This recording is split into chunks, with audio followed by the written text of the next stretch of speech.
Item: SCP-1326. Code name: the Lexicon. Object class: Euclid. Special containment procedures: SCP-1326 is to be contained in a standard Site-19 containment cell, with a box of used literature, for example newspapers or magazines, kept outside its cell. One magazine from this box is to be left within the SCP's containment cell as a precaution, and must be replaced pending feedings.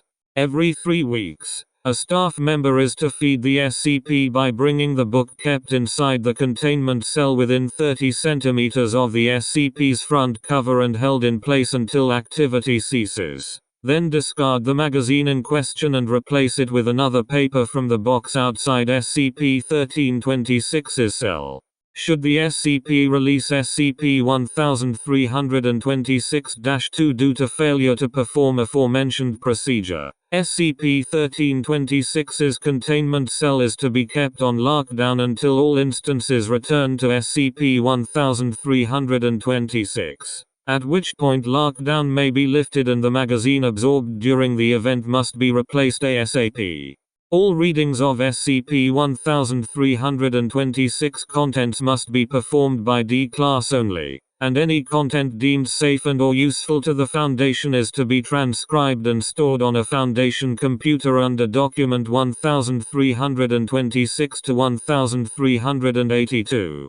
Description: SCP-1326 is an ornate leather-bound hardcover book adorned with various moving parts on its front cover, including a circular number dial in its upper left corner, a semicircular dial in the lower left corner, and several jointed mechanical arms crossing over its center, ending in mechanical claws or circular lenses.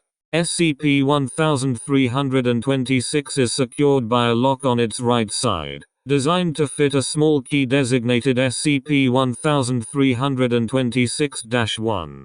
SCP-1326 may only be opened by SCP-1326-1. Attempts to open the lock using picks or replicas of SCP-1326-1 have failed. The content of SCP-1326 appears to be an encyclopedic collection of various works and articles on diverse topics.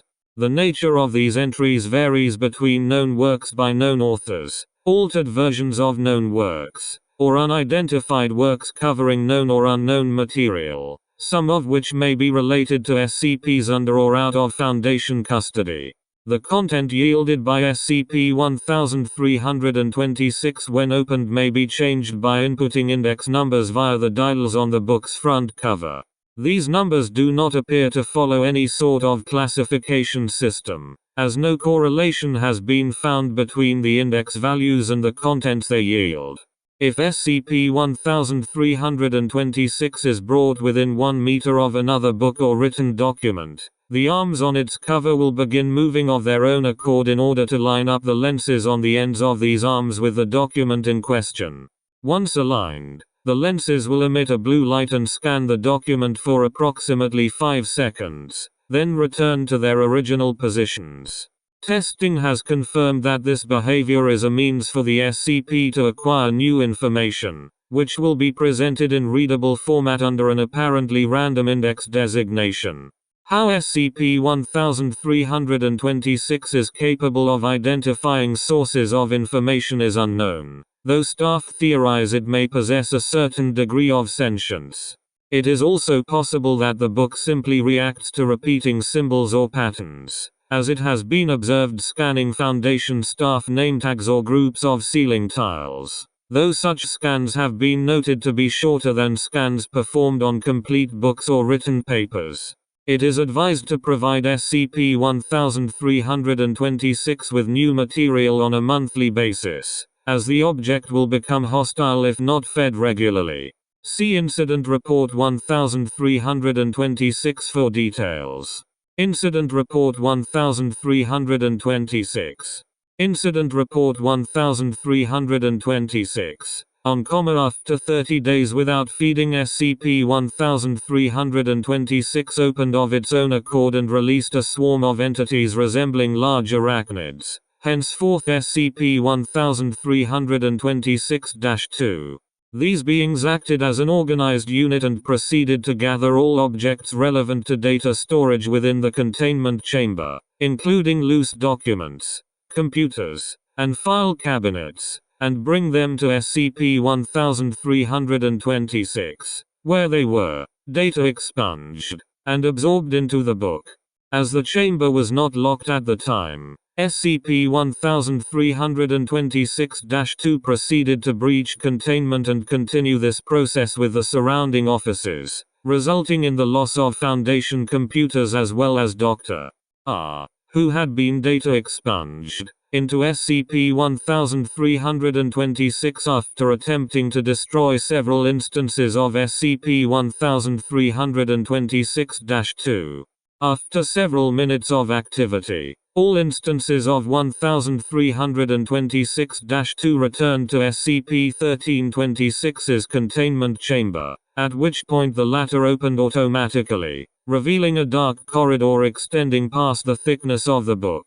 Once all 1326-2 had re-entered the book through this passageway, the latter closed and locked of its own accord. 10 minutes later, SCP-1326 reopened and expelled all items that had been stolen by 1326-2. All documents had been stripped of writing, and all computer hardware had been reverted to factory condition. The body of Dr. R was not recovered following the incident. Addendum: security footage of the SCP-1326-2 events reveal the entities make vocalizations resembling human speech while active. Most of these vocalizations are incoherent, but analysis reveals some instances are vocalizing in known languages. The following is a transcript of some vocalizations made by 1326-2. Translated into English if not already spoken as such. You have failed to pay tribute. The library does not accept unpaid tolls. Return your books on time. Heard during all 1326-2 events. Don't damage library property. Heard while Dr. R was under assault by SCP-1326-2. Kill me. Kill me. Kill me. Heard during a contained event after on-site staff had neglected to feed SCP-1326 on schedule. Of note is the fact that this vocalization was made in a voice nearly identical to that of Dr. R.